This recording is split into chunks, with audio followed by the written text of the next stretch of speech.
So welcome to the regular meeting of the Upper Canada District School Board for April 9th, 2014. And call this meeting to order and ask that you all rise and join in the singing of our national anthem.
Thank you, and ask the director to proceed with roll call. Trustee Buckland. Present.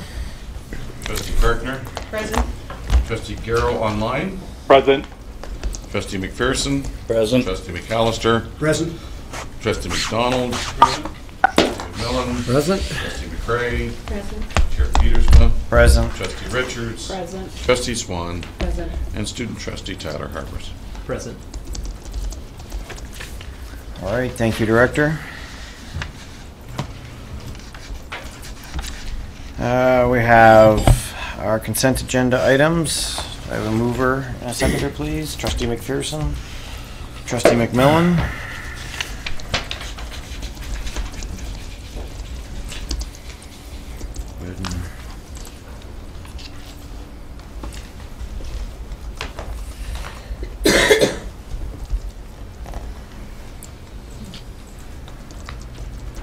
Mr. Buckland? In favor. Thank you. Any declarations of conflict of interest? Seeing none, I'll look for a motion to move into committee of the whole. Trustee McDonald, Trustee Swan. Go ahead and cast your ballots.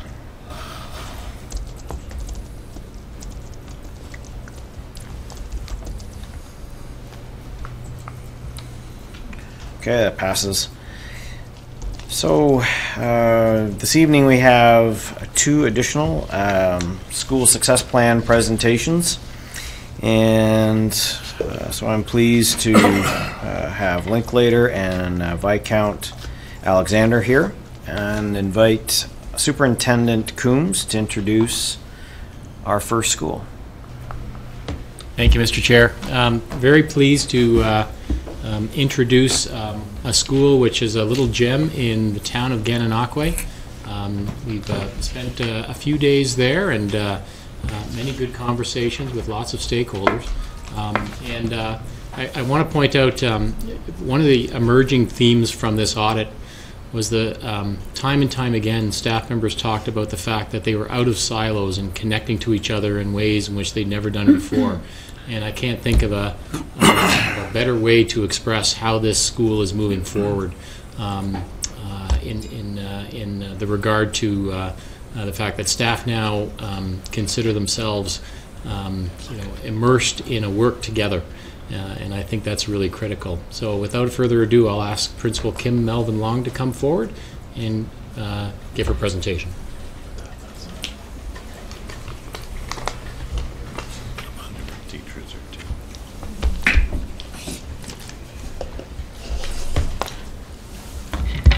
Your staff was ready to give you a standing ovation.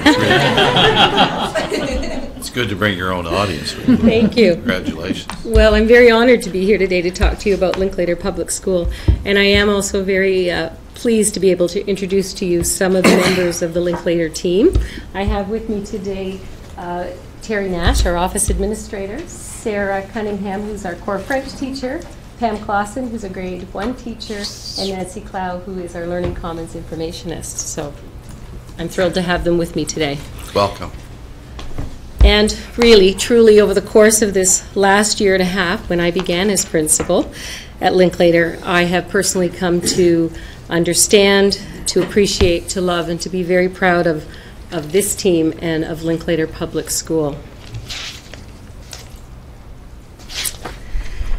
Gananoque itself has a population of approximately 5,500 people, and we're one of 3 schools that service the children of this small town that's in the heart of the Thousand Islands. There is a local Catholic school only about 3 minutes away from us, and of course there's ties in the neighboring Lansdowne, which buses any children from Gananoque that wish to take French immersion. Linklater is the core French school. And just last year, we turned 120 years old, and we are very proud of its history.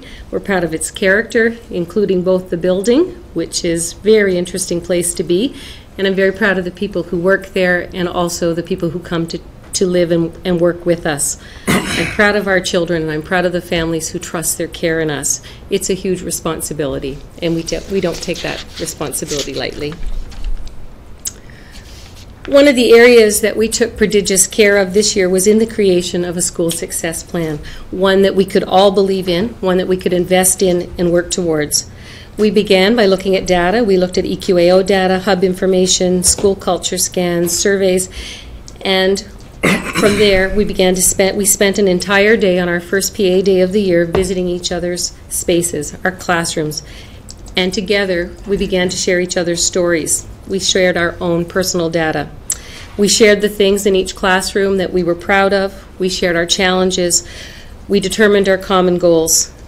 That was everybody on staff, right down to every EA space, the Learning Commons space. Everywhere we went, we stayed together as a team and we looked at those challenges together. And from there, we determined and created a plan that we thought could actually fit Linklater Public School, one that we could build on all year, and we think we have. We've shared this plan with the wider community, first at a parent council, with parent council to get them to understand and be on board with us, and later in newsletters, social media, really anywhere that we could possibly get the message out of what it is that we're working towards. When you do this, you become a team. And we became are very accountable to each other and to the plan itself. We have committed at every turn to make this plan before you, at budget level, at staff level, at student level, work. This plan is widely recognized in our school, and it's a living document. Working copies are posted in the staff room, and staff will frequently add and make changes. Making the school better, building on what we know and what we believe, and always working towards being the best school that we possibly can be. To make the lives of our students better. This is what grounds us at Linklater Public School. This is how important the Student Success Plan has actually become to us.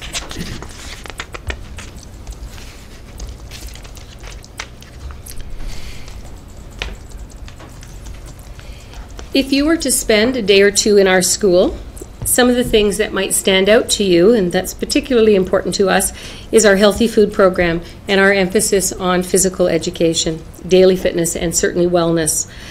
And this is for both staff and students. This has become a very high priority. We have a hot lunch program that is second to none. It exceeds the Champlain guidelines. We have a breakfast club that is second to none.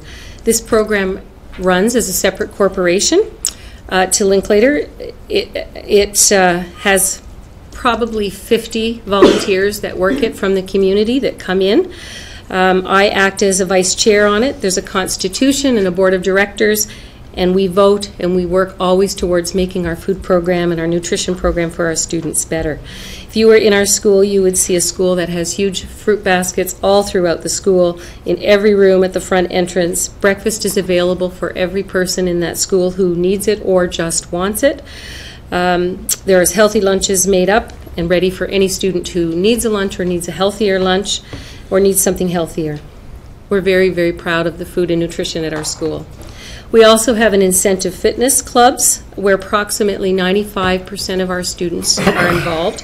We've just finished our fitness club, getting ready to move into our marathon club. I would say 95% of the students exercise an extra 80 to 120 minutes a day, always working towards the next level. Our fitness club runs steady. Marathon begins in another week or two when the snow is gone. And if you drive by Linklater in a couple of weeks, you will see upwards of 200 students running around in front of the school. And they're running actual marathons, and we're keeping track of that with community help and volunteers. Last year, our final lap was run with over 500 parents and community members watching and cheering us on. The running room was there. We had a big celebration, and it was a very exciting moment for our school. Part of making a plan that works is to listen to our parents and to our students. We surveyed all of our students from grade 2 to 6, and we sent surveys home to every family. We were overwhelmingly pleased by the surveys we did get from all of the students, but truthfully, we only got about 20% of our return surveys from our parents. Again, the communication goal and having parents as full partners continues to challenge us, but it does not discourage us at Linklater. The other thing you might notice if you spent time in our building is our response to our EQAO results. To be truthful, our EQAO is not quite where we want it to be. This year, we went up in every subject except for grade 6 math, where we did go down. Our grade 3 reading was 52% up from the 44 the year before. Writing was 91% up from 52. And math, 48% up from 40. It's not where we want, but we are rising. In grade 6, we were 83% up from 74, 80% up in writing from 76, but again, down in math from 55 to 43%. I believe that the biggest obstacle that we face as a school was a deeply held perception in our community and sometimes even on staff that for Linklater Public School, EQAO was just something we did and the results might always be low. It was something that maybe only the grade 3 and the grade 6 teachers needed to worry about. There has been a perception that Linklater is not the top school in Gananoque. These past 2 years, I believe we have intentionally begun to challenge these assumptions. We have intentionally worked together at every turn, learning to observe, documenting our student work together, looking at very authentic next steps, looking at data, understanding, or at least beginning to understand that every child has a different need. We needed to really get to know our students, and the reality is we know on our staff that we have a lot more work to do. We spent a lot of time last year and this year working together, moderating work together, looking at data, especially in reading and writing, and we did see some major gains. This year, every teacher, every ECE, every EA is involved in learning through our school professional learning communities and our school-wide collaborative inquiries around math assessment, math instruction, pedagogical documentation, and how we really get to know our children and understand their learning gaps and strengths. This has really greatly impacted what I believe to be a school-wide change in our culture. We're beginning to work for a common goal, which is improved student achievement, and I believe that there's a growing belief in our school that really every child can learn. We take care of so many needs in Linklater. We clothe our children, we feed them, we love them. But the greatest gift that I think we are beginning to really understand is that to teach every day is that we're actually saving lives that way, and that's what we need to focus on. I believe that's what we do at Linklater. This is the message that we as a school are trying to communicate, and I think this is the story that we need to tell. This has been really a very short glimpse into Linklater Public School, and I hope you've captured a little bit of that glimpse of who we are, but more importantly, I hope that you will see who we're becoming. Thank you. Okay. Thank you very much. Comments or questions, trustees? Trustee McAllister? Thank you, Chair.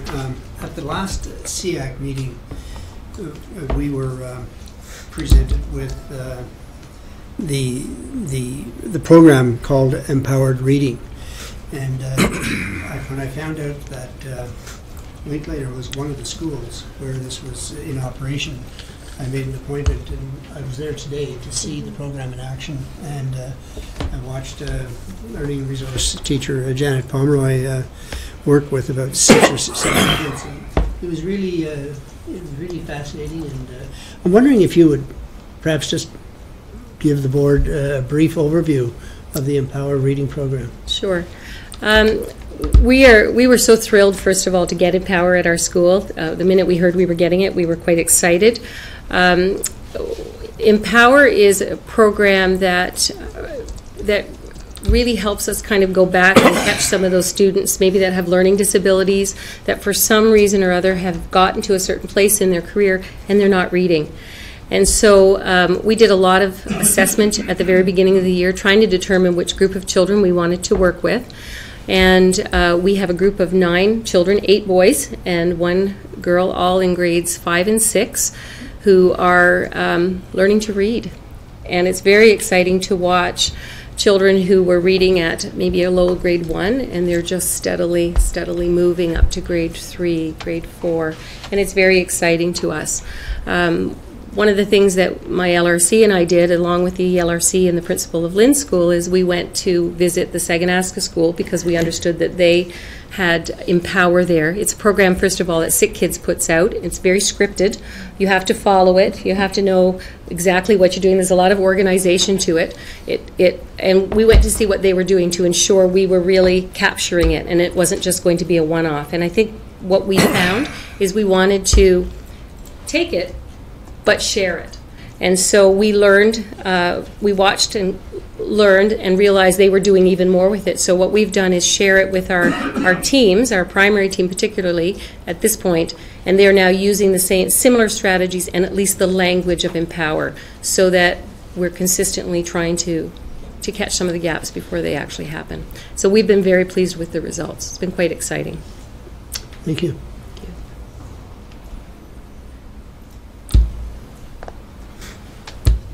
Trustee McRae?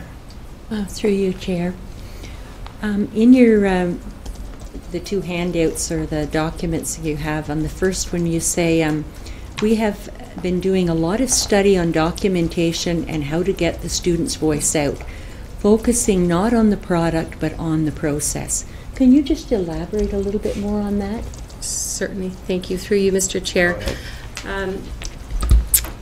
One of the areas that we have particularly been working on in our school is the process of pedagogical documentation, or really going deeper with our students. For a long time, assessment was a piece of paper, and that's what we looked at. Now we're really interested in the process of their thinking, what students really know, and continually looking at how we move forward. So there's a lot more analysis, a lot more reflection we do as a staff. So for example, on Monday, my entire primary team is meeting together, and we are laying out all the learning stories, the things that we've been documenting over the course of the last couple of weeks, because we did it a few weeks ago as well.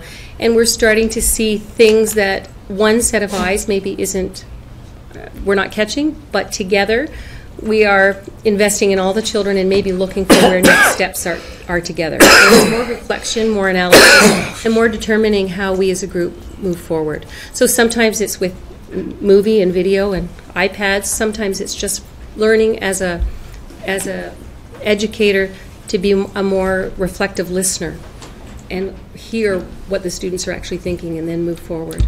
So that's a process for us that we're working on. Thank you.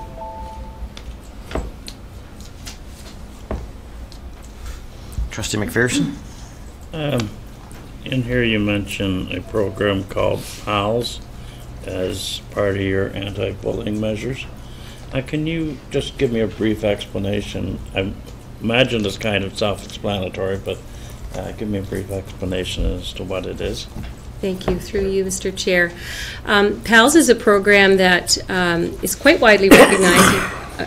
It's been in a number of schools, and what it's really doing is teaching our older students in our class to take on some responsibility on the playground. So they go out on the playground. They've had a staff member work with them, teach them games that will bring other children in. We ask them to sort of look for children that maybe are not playing other games with children or sitting alone. And this year we've instituted a buddy bench. So if a child goes and actually sits on the buddy bench, there's two, one on each yard, then the pals or anyone else will notice that and say, come on over, why don't you join in our game?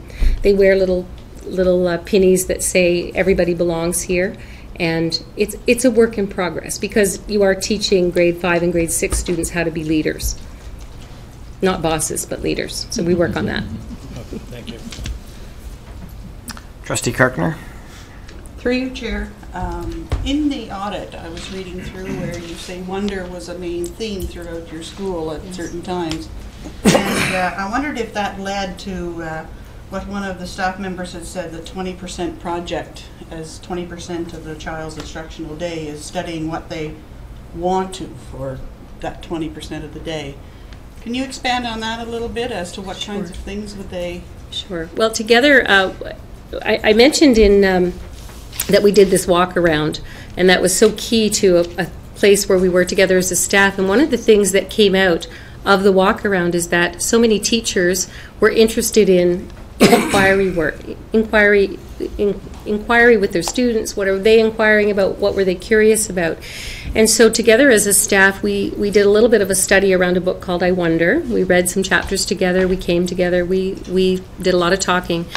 And it was determined as a primary team, and it's now spreading up into the junior team, which is what we like to see.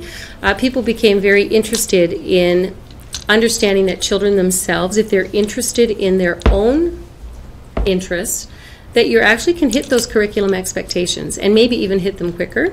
So that interest is driving a lot of the instruction. And in a sense, it's a bit of an experiment. If I'm giving you this time, what are you going to do with it? And so the Learning Commons and the way we've set up the Learning Commons has really helped in that. You could go around and you'll see question boards about things kids are wondering about. And we're looking at giving them this time to let them explore and find out the things that they're of interest of. Sometimes I have children who it's animals they're interested in, a certain something, or it's space. But they can hit those same curriculum expectations about questioning and wondering and writing expectations and reading expectations, especially if it's their interest. So we're hitting the curriculum expectations. We're just not saying now you must study about dinosaurs. Thank you. Trustee McMillan? Through you, Chair. It's all near and dear to my heart what you're saying. The 20% has been proven through research to be incredibly effective with all kids. Your presentation, I like the fact that you've referenced our critical success factors. You've referenced the obstacles. I like the fact that you as a staff say there are things we're not happy with and we're going to move forward with it, and you've shown us a very clear plan.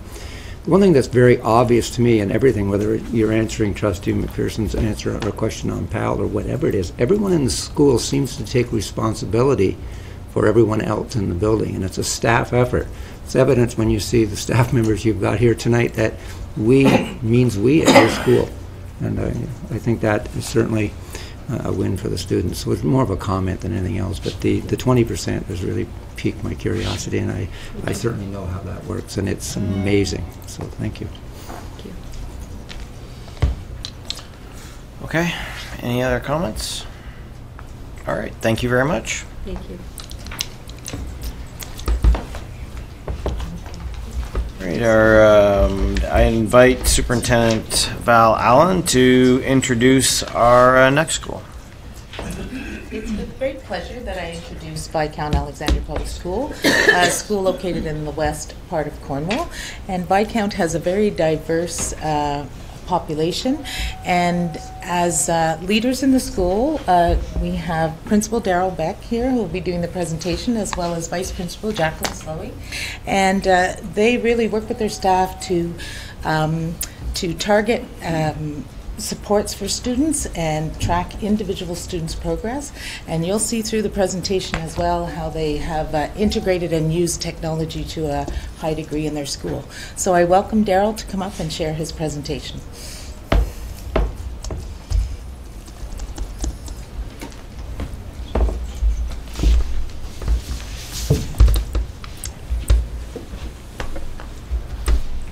Good evening, everyone. It's my pleasure to share with you many of the successes that we are currently experiencing at Viscount Alexander Public School, as well as some of our challenges. And I'd like to start off this evening with some contextual data, some demographics. So first of all, Viscount Alexander is located in the city of Cornwall, and specifically we're located in the Riverdale subdivision.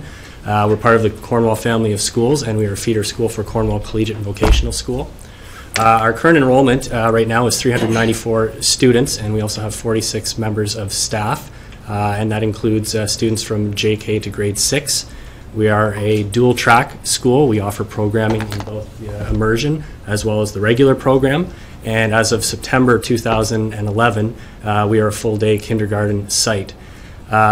We have a relatively high ELL population. Our current number is 99, and just to give some additional context to that number, in our board there are identified 583 ELL students, 99 of whom attend our school, so that's approximately 17% of our board's ELL population is at our school. As well, we have a relatively high autistic population, currently 14 students who are identified on the spectrum. Lastly, we have a high level of parent and community involvement. So over the past 60 years, there have been considerable changes in education, and this slide is intended to illustrate that. Of course, the picture on the left is from an era gone by, and more recently, the picture on the right is actually a picture from a classroom in our school, and it's not unlike many of the classrooms in our school in that it includes a number of students with academic, social, emotional, and even health needs. And what stands out to me in looking at this slide, and specifically the one of our grade 5-6 classroom in this case, is that no one stands out in this picture, and truly there is a sense that everyone belongs. So when we're talking about our board mantra of all means all, I think this slide captures that very well. Before I go into our school-specific data and our school success plan, I did want to provide some 21st century context to our presentation.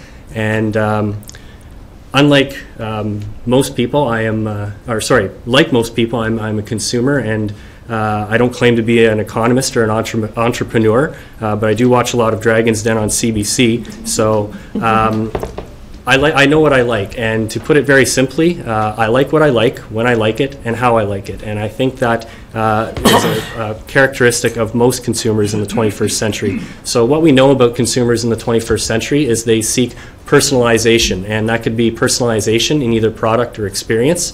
They seek interactive experiences. Examples of that could be through Facebook and Twitter, or specific apps for different companies.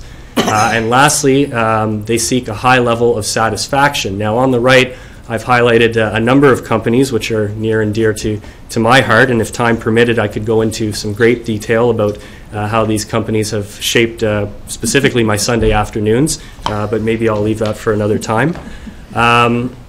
So moving to the next slide, I wanted to tie that into the characteristics of the 21st century learner. And what we know about the 21st century learner is that they're motivated by learner-centered, personalized experiences. And again, I think the way we accomplish this in our schools is through differentiation. They also seek collaborative opportunities in person or through social media, and they also value service excellence. So what's the common thread? The common thread between the 21st century consumer and the 21st century learner is that they seek a positive end user experience. And from that end, if you provide your clientele with a positive end user experience, you will continue to engage them and you will continue to remain relevant. So why do we need to pay attention to this? I think there are 4 pretty distinct examples of why we need to pay attention to remaining relevant and engaging our clientele. Of course, I think we're all familiar with some of the challenges that BlackBerry has faced over the last little while. Of course, Blockbuster ceased to remain relevant, probably with the advent of Netflix and how they've responded to the market and on-demand viewing. MySpace, of course, was a forerunner to what now most people are using in Facebook. And probably the most recent example of an industry that is struggling to remain relevant is print media. And in my humble opinion, I think they're having a very difficult time figuring out how they're going to stay relevant in a society that values social media and pretty much shares information almost instantaneously and free of charge.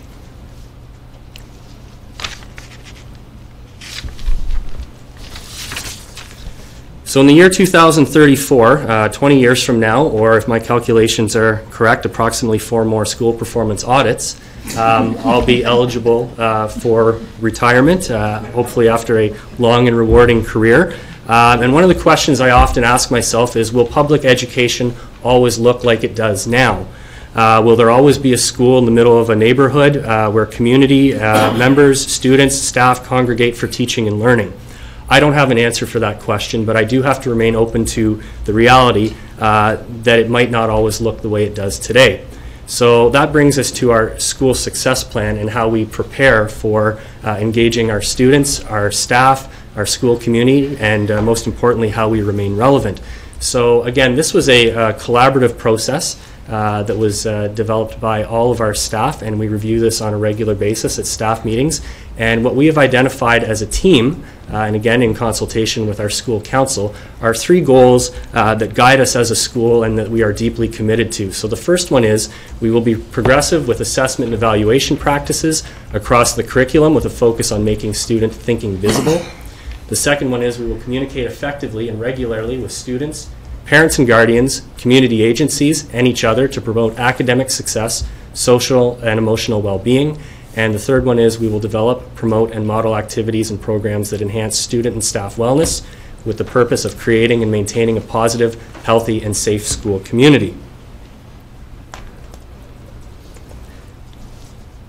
So through that lens, what are we doing well? First off, I'd like to highlight our inclusion. And again, we are very much in alignment with the mantra that all means all. And over the years, this has gone through several transformations to the point now where our school is fully inclusive, and we are very proud of that. The second point is data-driven systemic monitoring of students, and specifically with a focus on response to interventions, or RTI.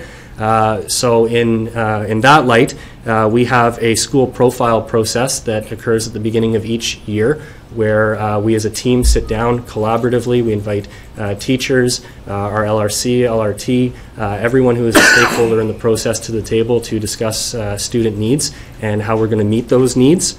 It also allows us to track and monitor students through the student support process. The third thing I'd like to highlight is our incorporation of technology into relevant teaching, learning, and assessment opportunities. I'm very proud of the fact that we have 137 shared mobile devices, and when I say that, shared mobile devices, I'm referring to things such as iPads, iPods, laptops, and things of that nature, recognizing that they're not there to replace teaching, but they definitely enhance it. To complement that, we also have 64 desktop computers in our school that are distributed throughout classrooms. One of the things that we did last year that, again, I'm very proud of is we've dismantled our computer lab and pushed that technology out into the classrooms where it can be used more regularly by students. And recently, we tried to capture some student data on the Bring Your Own Device initiative in our school. And I can report that and this is for JK to grade 6, there are 105 students in our school who have reported bringing their own device for access on our board network. So all of that taken into account, our school devices, desktop machines, as well as bring your own device, under perfect conditions, we would have 306 devices out of a total student population of 394. So that's a 78% access rate for our school, which I feel is very significant. The last thing I'll mention when it comes to technology is that we also have smart boards in every classroom, and in the fall of 2013 we acquired a smart table that is currently being used and studied for staff development and professional development purposes in our kindergarten classroom. The next thing that we feel we're doing well is the ongoing full staff professional development opportunities. Again, we collected some data around this, and we went back to September of 2012, and we were able to identify 522 professional development opportunities for all staff, so whether that be teachers, educational assistants, ELL instructors, ECEs. There were 522 opportunities in our school. That took place over the course of approximately 300 school days, so on average, on any given day, there are approximately 1.74 staff members involved in professional development. The next thing that I'd like to highlight is how we are engaging our school community through social media. Previously, we were on Twitter, and that has gone over quite well. And as of last year, as of September 2012, we unveiled a Facebook page which has garnered a tremendous response. Most of our communication is now done through social media. We do offer other ways of communicating with our school community, but by and large it happens through social media, and resoundingly in conversations that I've had with parents and staff, there's a tremendous amount of engagement. Just today, for example, we sent our grade 5s and 6s to We Day in Ottawa, and of course throughout the course of the day there were many pictures posted, some videos as well of some of the performers, and as well as some of our students, and the interaction between the parents was quite significant. Lastly, I'd like to highlight that we are connecting students to the school through academics, athletics, and the arts. Right now our school is abuzz with our spring arts performance. It's kind of an annual rite of passage in our school, and right now the students are busy preparing for the production of Cinderella Junior. Of course, we offer other things as well in the forms of intramurals, interscholastic sports, and something that was new to us this year but is also getting quite a response from our student population, as we've introduced a Rainbow Loom Club and a Beyblade Club, which the students are very excited for, especially during the winter months when some of the play structures are not in service, and they're looking for other things to do during their free time.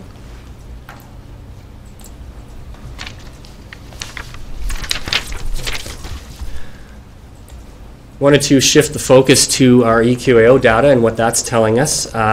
So what I have here is a breakdown of our grade 3 and grade 6 data. In the middle column would be our results from 2012-2013 compared to our 5-year average. I'm pleased that there aren't huge discrepancies in those numbers, the 2012-2013 data compared to the 5-year average. However, that being said, there's always room for improvement, and we're doing many things across our school to ensure that we improve student achievement and student learning in EQAO. And this slide is intended with, it was created through the use of the EQAO reporting tool. And what we've done is, in this slide, is try to track results over time. So we've been able to, since the introduction of the data tool, is track 3 cohorts, cohort 1, cohort 2, cohort 3, again outlining what the achievement was in grade 3 and grade 6 and what years those tests were written. I'm not going to read all of that data. I don't think I need to do that, but what I would like to highlight is that in 7 of the 9 outcomes there has been improvements, and those are marked by the happy faces, of course. And in 2 out of the 9, we have either stayed the same or in some cases we have declined. So that does give us an idea of where we can grow with our EQAO and as a staff, which brings me to our final slide, which are our next steps. So where do we feel we need to go with all of this? We definitely feel that we need to keep the focus on improving our math. Right now we're currently involved in the Hubs initiative, and long term we would like to grow that throughout our staff. We currently participate in a number of EQAO strategy sessions where teachers from divisions, not just teachers in grade 3 and grade 6, meet to share things such as their learning in hubs and nodes, as well as anything that is pertinent or relevant to EQAO to help prepare for that, but also so that they're using and speaking a common language in the classroom with all students, because it's not just the responsibility of the grade 3 and grade 6 teachers. We'd like to continue with targeted interventions for students who struggle academically, socially, and emotionally. An example of that we feel is our Empower Reading program. We are a pilot school for that as well, and that has been met with a tremendous response by staff, students, and parents and guardians alike. We captured some data about the Empower Reading in the new year, and we were very pleased to observe quite a significant improvement in student reading achievement as measured by PM benchmarks, and in some cases in our primary group students were improving by 8 or 9 reading levels, which is very significant. Students must be engaged through inquiry and the use of technology and social media. Professional development must continue to focus on relevant assessment practices. Data-driven collaboration must guide our conversations around teaching and learning and student improvement. And the continued rigor and accountability towards the strategic objectives of CREW in achieving the 90% graduation goal. Thank you. All right, thank you. Comments, trustees? Trustee McMillan? Through you, Chair. You mentioned, I'm just going back with my glasses on here, data-driven collaboration, guiding conversations, teaching, learning, and student improvement. Yes. A lot of times we focus simply on EQAO. However, you mentioned PM benchmarks as an example.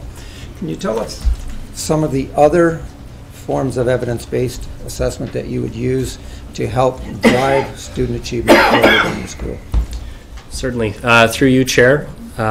We are employing many forms of data gathering techniques, which certainly include our EQAO results and, as previously mentioned, PM benchmarks, but also include, when we're talking about math, it could be something like the Prime Math, which is a math diagnostic and assessment.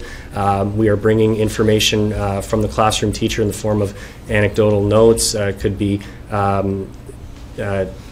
information that's captured through the use of technology. One of the projects that we're deeply involved right now through our FDK program is how we're using iPads to capture assessment information with our JK and SK students. And actually that has been grown and unrolled throughout our entire school as well. So we're looking at whether it's applications, whether it's just recordings or other applications that can capture student learning, and bringing all of that to the table to have a conversation around student learning. Go ahead. So thank you very much. So when you gather this information, what do you do with it, and how is it exposed to the team in terms of having a team effort to make that change in direction? So how do you work with that data as a team to move forward? Well, through you, Chair, I'd like to tie that in with our RTI focus, and specifically how we look at the different levels of intervention. So whether that be a whole class intervention, whether that be a small group intervention, or whether that be an individual intervention, we bring that data back to identify any potential learning gaps. In some cases, we make referrals for different types of testing, which gives us a more clear picture of how we can teach to the way that our students learn, and again, I guess, address those learning gaps. Thank you very much. Trustee McPherson? Through the Chair, I commend you on the question of what schools will look like 20 years from now. It's a question that I often wonder. And on slide number 9, let's find it here. Again, on the second line, data-driven systematic monitoring of students. And then you speak about response to interventions and RTI program. Can you give me some detail on that, please? Absolutely. So what we were noticing is, for whatever reason, whether it was social, emotional, or academic, sometimes things would come to us through the student support process, SSTs, things to that effect. where we were discussing the area of needs for a specific student. And maybe past practice would have been we would focus in specifically on that one person and how we could address that. What RTI has allowed us to do, response to intervention, is first examine whether or not there is benefit, and many times there is a benefit in going in and doing some whole class instruction. An example that I could give to illustrate that point, one of the interventions that we're currently rolling out throughout our school is called the Zones of Regulation. It's a self-regulation program that helps our students out, whether it's on the yard, in their classroom, and deal with a variety of social and emotional needs. So what it has allowed us to do is, again, have those conversations with all of the students in a given class, or sometimes it's an entire division.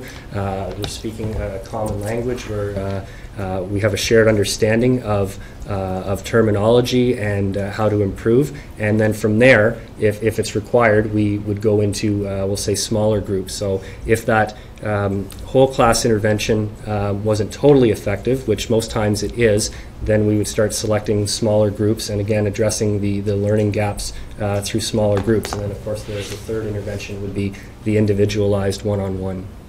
Thank you. Trustee McDonald? Thank you. A couple of trustees have asked questions on your RTI. I've seen it, and just how much work goes into creating this wall to ensure that you're capturing those individual students, those groups, those classes that are required to be monitored. Through you, Chair, I would submit that there's a substantial amount of work that has gone into that, and to that effect, I would also like to recognize my Vice Principal, Jacqueline Slowey, for her efforts in helping us launch a response to intervention.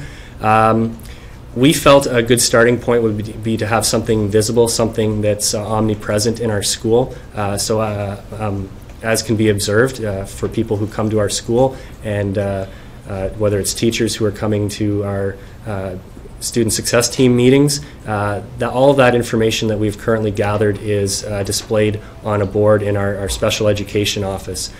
We do feel there would be some benefit in capturing that data perhaps down the road electronically, and we have started to evolve that process. Of course, through our board, we have access to shared drives such as V drives, X drives, etc., where we're able to collate some of the data that we're seeing there, whether it's in a summary spreadsheet or just a simple Word document, so that, I mean, if people aren't able to necessarily come and see it in the spec ed office, they can access it from their classroom or from a mobile device. Trustee McDonald? So if you're going to collate or correlate that information into a V drive, you're using Excel or Word, those types of things to do that. Would you see a benefit in having some sort of a data warehouse to be able to manipulate and drive a dashboard out to an iPad that you can walk around and use in a particular classroom, or throw up on a smart board and all the staff can see it at one particular time? I think when I think about what the work that goes into, and you gave me the presentation, and it was very comprehensive. There's a lot of work to go into getting it, but it's kind of static. I mean, it's out of date as soon as she's finished, and so there needs to be continual upgrades to it on a regular basis. Can you share some thoughts on or how, I guess, how would a tool, electronic tool, be helpful, or would it be helpful to you? Through you, Chair, I believe an electronic tool would be very helpful. Unfortunately, we're not quite there yet. I would be very interested personally in either learning more about how to develop that tool, or having it shown to me so that we could implement it in our school, because as you've alluded to, that's correct. There's quite a substantial amount of work that goes into maintaining that wall, and as soon as we do enter results, we have to pay very close attention to making sure that they stay up to date and they stay relevant, which luckily, again, my personal opinion, I feel we've been able to do through our collaborative efforts, whether again through the SST or the student support process. There are ongoing conversations about those students because we've created a focus and we've made them visible in many people's eyes. Go ahead. Just to go back to a couple other things, you made reference to comments about technology in the school and in the classroom. Just as a point of reference for other board members, when I listen to people in the community talk who may have children that go to the neighboring school, St. Anne's, the majority of their conversations as parents are, how come we don't have iPads? How come we don't have smart boards? Viscount has a smart table. So there are good things happening in communities that create that talk about what our schools are doing, and it doesn't really, you don't have to promote that on Facebook. It just permeates through the neighborhoods. So the park conversations are certainly relevant and important. I also wanted to talk to you about, and I don't have it here, but your slide where you look at the cohorts. I like that information. I think it's important for us to understand where we've been, where we're going with the individual students, as opposed to last year grade 6 was this year grade 6 was that. Those are different students, and I certainly subscribe to that argument that it's very difficult to track how well we're doing. But it's important for us to track how well students are doing, and if we look at it in that cohort context, then we have some work to do, and it leads into your ITI wall that you've got as well. So, congratulations on that work. There's one thing that I wanted to highlight, and it not to be negative in any way, but there was one comment from a parent. Parents reported their children, this is in the report of the superintendent, parents reported their children enjoying coming to school every day and love their teachers. Sometimes in the younger grades, it's hard to understand what the kids are learning. So I think you've done a great job making sure that we communicate with our parents, but there seems to be a link missing. So how do you think you can close that gap on making sure that parents are aware of what their kids are learning in those early grades?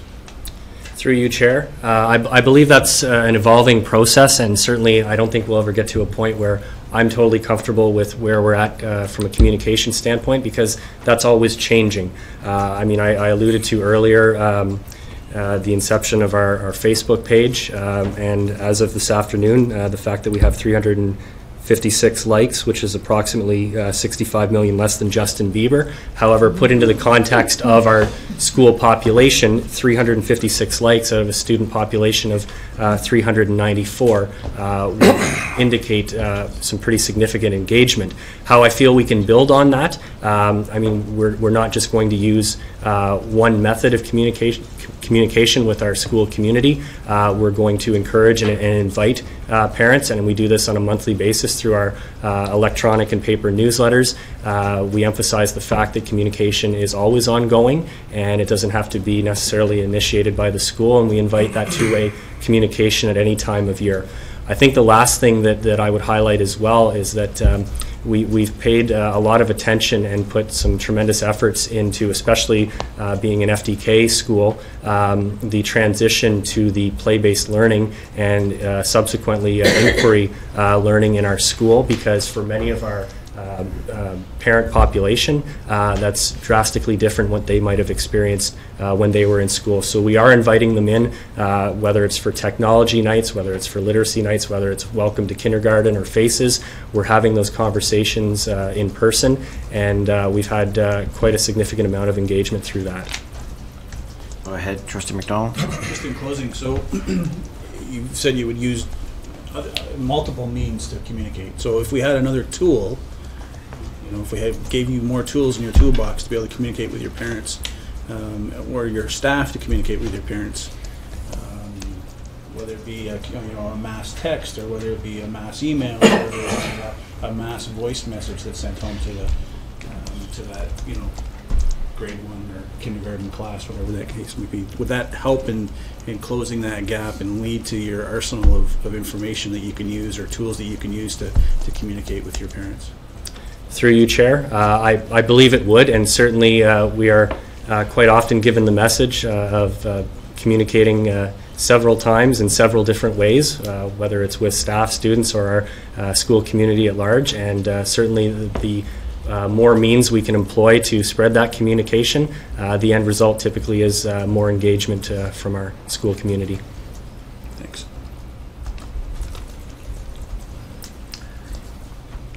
Trustee Kirkner. For you, Chair, one of the comments that was made in the audit report was that the students said that after grade 6 they would be going into the school where their siblings are. I'm just wondering, because there is such an option in your area with 3 Upper Canada schools and some of our coterminous board, what are you doing, or what is your staff doing to involve the students in grade 6 with the 7 and 8 schools in the area that are Upper Canada schools? Just to put out a little apple. Through you, Chair, we've entered into a partnership with our feeder school, Cornwall Collegiate and Vocational, and when necessary, also through St. Lawrence Secondary School, where there are a series of orientation days. There are open houses in the evening that we promote to our students and their parents. There have also been visits from both of those schools to ours to come in and speak to the students about what is available at both of those schools and the opportunities that they will be presented with once they make the transition to grade 7. Again, my observations anecdotally have been this has been received very positively by not only our students but our parents and our school community. And again, it's just, in my opinion, a matter of continuing that partnership with whether it's CCVS or St. Lawrence Secondary.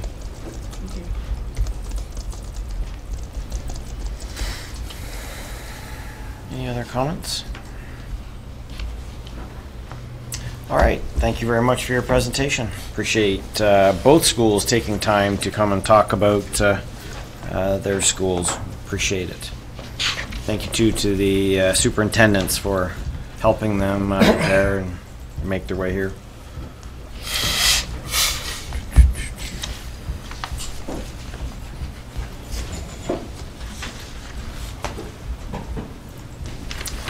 Okay.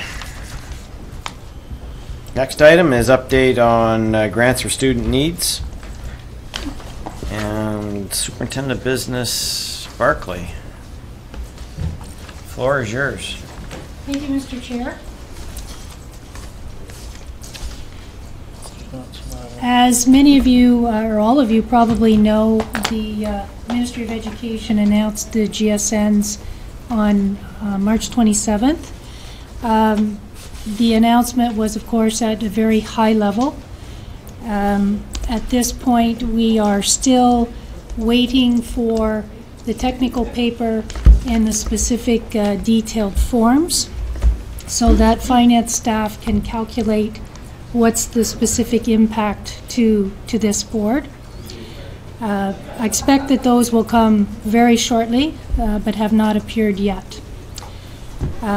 Once we receive those forms, the calculations will start as to what the GSN impact is for Upper Canada.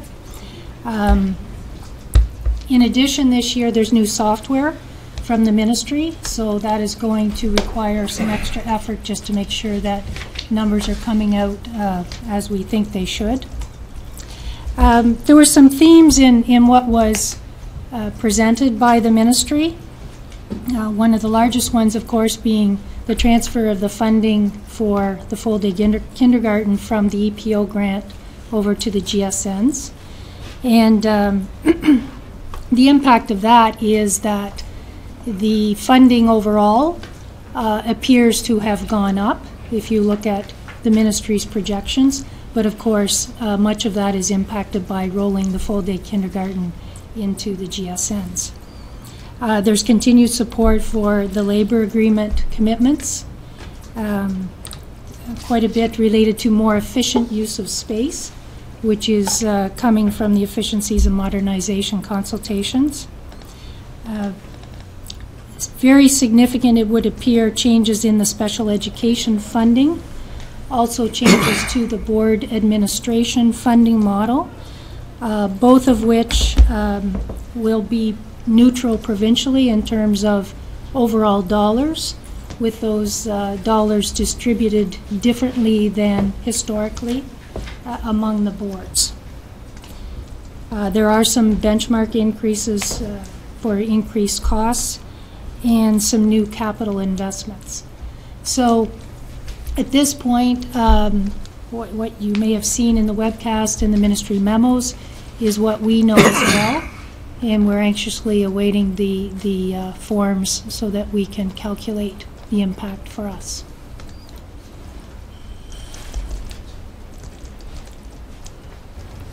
Okay, any, Director, do you have anything you want to add? Well, first of all, thank you, Superintendent Barclay, for this. As board members are aware of the senior team, I've been very concerned watching this budget development from my protocol and my position. Over the last several months, what I'm very concerned with is the budget really hasn't been debated in Toronto. What we're using a new form of public policy through transfer. What they do is you get the budget and you make changes around the province through budget lines. I'm not the politician, but I'm the director, and what I see alarms me is that we aren't debating things. What we're doing is we sort of change things by budget lines and budget codes. The issue that I brought to your attention about a month ago was that particularly one Board of Education in Toronto, at one time the largest board in Canada, still a very large board after amalgamations, made a very dynamic plea to the Ministry of Education for equity in special education funding. As Nancy so clearly said, our superintendent of business, the money is the same amount of money in the special ed envelope. What's happened is the envelope has been changed to who gets what. And what my concern is, I raised to all of the directors of education in Toronto at the same time as this board was pleading for more special education dollars, was that if you open up one envelope, then you should open up them all. What the board was claiming was that there was an equitable special education funding throughout the province and that they needed more, but there was no more money going into the pot, but money would be distributed differently based upon their concerns. My fear, as I shared with you, was that allegedly some of the haves would give up and the have-nots would not receive this. My concern, and I will say this as loudly, as clear as I can, when it's not debated publicly and then we allow the accountants to pass the money out, what happens, we'll get into pre-budget politicking where some board or a group of boards will bellyache about something. The pot will not change the size of it, but who gets what will. I think by politicizing the GSNs and allowing the middle bureaucrats to make the sort of decisions, I think is unhealthy and I think it's undemocratic. Now, I may get in trouble for those bold statements. My thing here was some 10 years ago, this board made a courageous decision to say that with a special education reserve that we believed at that particular time that money should be used on the kids of Eastern Ontario, and we were benchmarked against that spending. At this particular time, there's been a correction made, and I want you to be very aware of it. As I dig into the deep look at this, I'm quite concerned that I think the trustees and the other groups should have debated this in a much clearer way, and we should have been told about the implications other than receiving information through the GSNs. That's my opinion. It's fairly strong, and I'm sticking to it at this particular time until someone tells me I'm wrong. So I share that with you because right now Superintendent Barclay and her team are going through this, and as I was walking through today and looking at the numbers myself, we are quite, at this particular time, we believe, in fact, that's exactly what's happened. So what I'm saying to you is that we may have a tighter budget in special education this year coming up, and the early signs are that's it.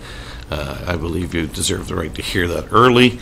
I think that politicking before a budget is obviously turned very different, and I think that what we have to do, and I say this very, very clearly, I have no problem with something being dealt with equitably.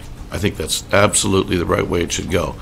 But as I said clearly at that particular meeting to everyone that was there, was that if you open up one, you open up them all. And let's re-examine all the formulas so that we in Eastern Ontario know in a transparent manner that we've been treated fairly on all budget lines. Thank you.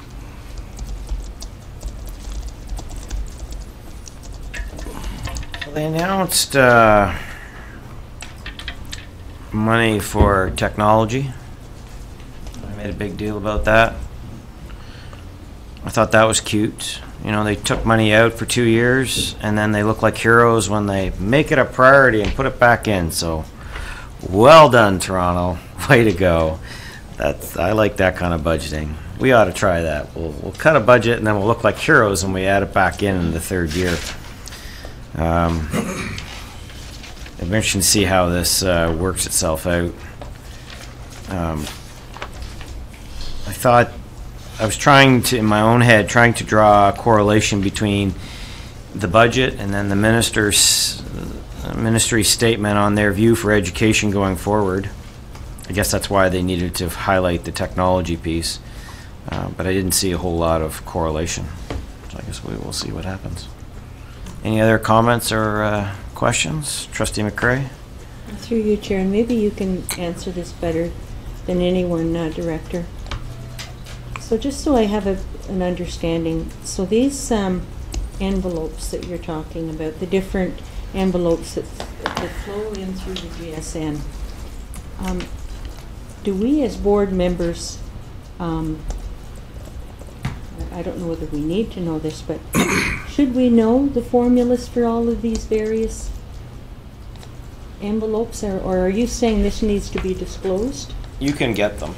They're on the board. They're on the broad formulas are on the website available to the public. In fact, I'm sure that OPSPA sent you a link.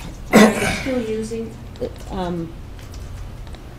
me think about it, so that they are available to us. Mm-hmm. So if they're available to us, and we know that, so explain to me then again, David, what you're trying to say in terms of transparency.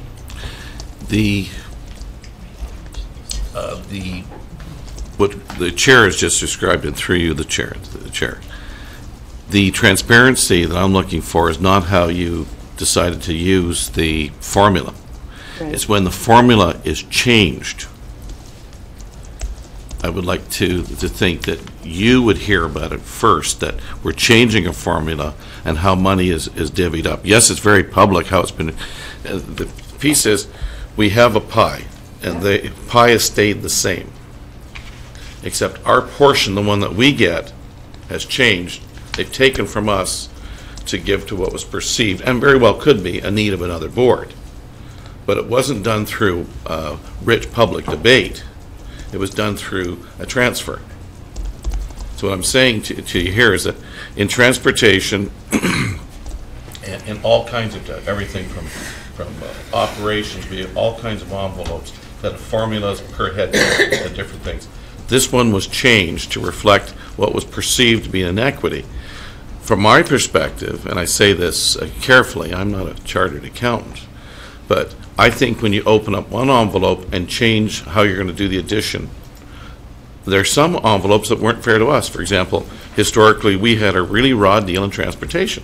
For years, a deal that did not work for this board and cost money for the board. When we finally get into consortium, that changed. But before that, no one sort of took it upon themselves to say, well, that's a real raw deal that Upper Canada is getting. No one corrected it. And we talked about it, and Trustee Buckley made it a regular to talk about an unfair deal for transportation. Well, another board has said there was an unfair deal for special ed, and they wanted it changed, and they got it changed. But the pie wasn't changed. What they did was they took from all the people in the pie to make to have the other group have a bigger piece. And my concern is, and I've said this quite clearly, as strong as I can, I think if you're going to open up one, say that the formula has to be changed and open up them all, so that equity and a sense of purposeful transparency can be, that we all can see and understand the debate. And that's where I'm at with this one. And I feel strong about it because this was, we have one of the highest index in the province of special needs kids. I think we, and Val, correct me if I'm wrong, through the chair, we at one point were 9.2%, I remember, and Ian, you may remember those conversations as well. We have a significant higher proportion of special education kids than quote-unquote other boards, and that was one of the reasons why some of the trustees are here, why we held on to the $10 million when the minister of the day, Mr. Kennedy, took it away. We said that we've got to put a plan together for this one. So this particular one, what I'm concerned about, I really believe that the GSNs isn't how you make these particular decisions, it's through rich public discussion. And we didn't hear enough discussion, but I will say this frankly, the board that was concerned did not have a good deal. we didn't have a good deal in transportation, and yes, we said whatever, but it was never changed for that reason. And so what I've said loudly from my perspective as one of the CEOs, directors in the province, open one up, we should open them all up, and then let's deal with them all in an equitable and fair manner, and then let's debate that. There was not a great deal of debate. Through you, Chair, to Superintendent Barclay, I don't remember a great deal of debate, and this decision was made. So I want to make it clear that it does not rest well here. So it looks like it's going to cost us about $600,000 on the spec ed. Trustee McDonald? When we talk about spec ed, we're talking about the high needs amount that's being adjusted. The high needs amount being adjusted, I mean, the major hit is that this year, and it's going to be phased in over 4 years, but this year, per pupil allocation is going to be funded at 75% of historical high needs allocation. So it's projected to be across the province $748 million. Other money will go into special education statistical prediction model, measure of variability amount, high needs base amount for collaboration and integration. And that component is projected to be $32.4 million across the province. So I see where we're coming from on some of those, but I think, and they've used some information here about how they want to ensure that the money's being doled out in the right way. Again, I want to be careful that we fight the right fight, and as much as we're upset, and we can be upset, I'm not sure this is one I want to fight right now. I think there's other things that we need to fight, and you know, if it was in the other way, we might be okay. We probably wouldn't be saying anything. So I think we just let's see how the chips fall out, and maybe we readdress it as we get into the budget deliberations a little bit more. But I'm just not certain that we want to take a heavy stance on this one yet.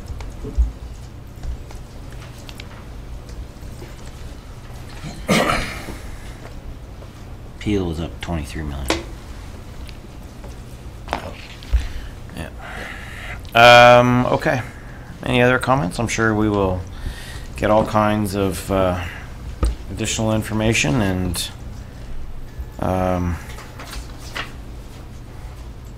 work through it as we do. We will come up with a response, I think, that ensures that our kids continue to get a great education system. So, I'm sure we will. Anything else? Okay. Come up to the next event, which is one I asked to be put on the agenda. And I've titled Our Responsibility for Student Safety During Events.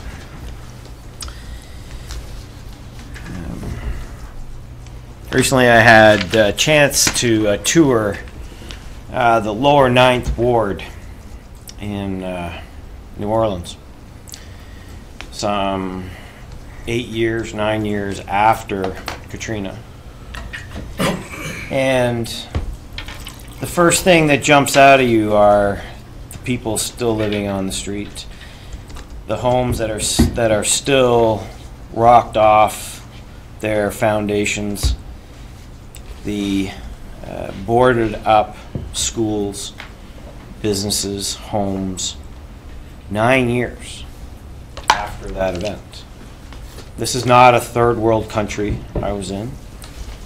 This is a country that stands up and says it's one of the most powerful, wealthiest nations on the planet. Despite warnings, their preparedness was decades out of date.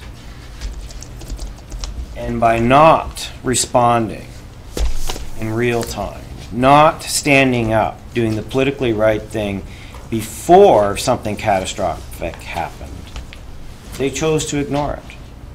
And you can say, well, it was the people that lived there, it was the socioeconomic reasons that they ignored it. However, they did. And I look at some of the things that we do as a board, And I think that we've been guilty sometimes of the same thing. It took a child left on a school bus for us to seriously think about how we make sure that the policies that we write as a board, as trustees, are in fact enforced. So over the last while, I've become aware that there is an attitude towards students and alcohol and drugs and our school events. This attitude is in our communities, and it has led, I think, to a very laissez-faire approach to the policies that we as a board have passed. We expect that when students attend a prom, when they attend a student dance, when they go on a school trip, that they participate free from drugs or alcohol. And I think that there is an assumption out there amongst our communities, and you know, our schools are reflections of our communities, that as long as a child is not disruptive, that we should look the other way. Recently, one of my principals chose to not look the other way, to make students sign a pledge that they would uphold the school board's policies and the school code of conduct. Subsequent to that, students attended, and a large number of them had been drinking or taken drugs prior to the dance. Many of them were not visibly intoxicated, but they had violated the code of conduct. And rather than doing what I think had been the practice, she instructed the police to do what they needed to do to weed out those that had and send them home. The response by the community was, to some extent, shocking. Rather than applauding the work of this principal to keep these events safe and to uphold the policies, the laws, and the school code of conduct, the parents pushed back and said that the children weren't intoxicated, so why was it an issue? Adults have a drink to take the edge off in social events. The implication being, I guess, that it was okay for a 15 or 16-year-old student to do the same. A year ago, I drove my son to a prom pre-party. I knew what was going on. Whether my son had a drink or not is immaterial. As a school board trustee, I didn't walk down the driveway like many parents did, even though I wanted to take a picture of my son at this party like other parents are doing. I knew what was going on, and I knew that it was wrong, and I knew that if I saw it, it would bother me. So I chose just to drop him off and drive away. And I've regretted that decision ever since. So when presented with this opportunity to actually do something about it, I called David, I called the principal. We got together and talked about what should be done. And tonight, trustees, I would hope that you would join me in sending a strong message to the director and our staff that we expect them, through the principals, to ensure that our policies and school codes of conduct are observed. That there should be a zero tolerance approach to drugs and alcohol at school events. In discussing it, I also found out that we have a very hit and miss approach to programs such as the Ontario Students Against Impaired Driving in our schools. Many schools purport to have chapters, but very few, less than half a dozen, have active chapters. In discussing with the director, I'd like to ask you trustees to vote tonight to ask the the director to establish a charter to look at what barriers exist, how we might support the rollout and implementation of chapters at as many schools as possible. We not long ago recognized Cindy Steele, teacher from North Dundas, who has a provincial reputation on leading Ontario students against impaired driving organizations. And she has agreed to work with us to look at why, she had some ideas, but look at why there are not more chapters and to find out what we might do. So I'm bringing this to you tonight, trustees. We don't need new rules. We have all the rules we need. But I think there are times, as we've discovered, that we need to maybe shine a light on those rules and ensure that our system is doing whatever it can to ensure that those rules are upheld. Trustee McPherson? Thank you, Greg. I have children in the secondary system, and ironically tonight on Facebook, my daughter posted a dress she's going to wear to the formal. As a parent, I would expect the school system to enforce the rules. I want the confidence that when I drop my children off at an event or they drive into an event, that it is free of impairment. And so whatever push we have to take from this table, I think we need to take it because we owe our kids that, plain, pure, and simple. And I feel the same as you do. I've walked away from situations the odd time when I regretted walking away from them. And it's hard to grow up in Eastern Ontario without being exposed to alcohol and drugs. Even when we were growing up, they were out there. But as a parent, it would be my expectation that we would enforce the rules. And as a trustee, I'll do whatever it takes to make it happen. Trustee McMillan? Through you, Chair, I completely support this. I believe that all of us in this system, from the board, director, senior teams, all the way through to our custodial staff, have a moral and a professional responsibility to keep our kids safe. And while they are on our watch, we have no choice but to keep them safe. And I think whatever it takes, we have the policies must be acted upon. I'm disappointed to think that the public would ask us to bite it in a situation like this. They trust us from the moment the kids enter our buildings to keep them safe.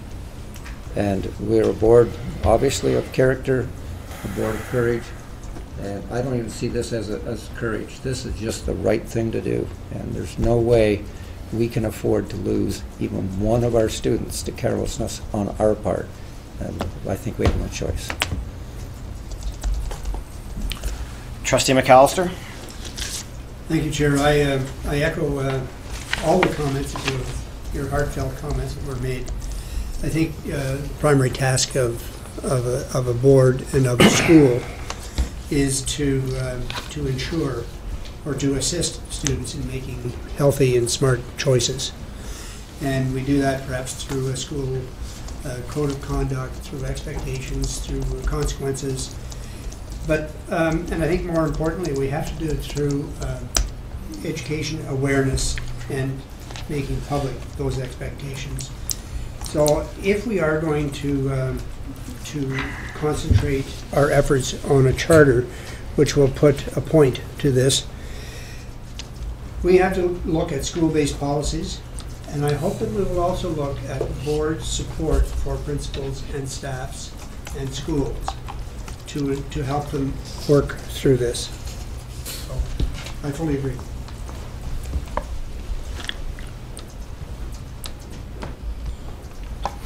Trustee McCray? Through you, Chair. I also agree with everything that has been said this evening in regards to this topic.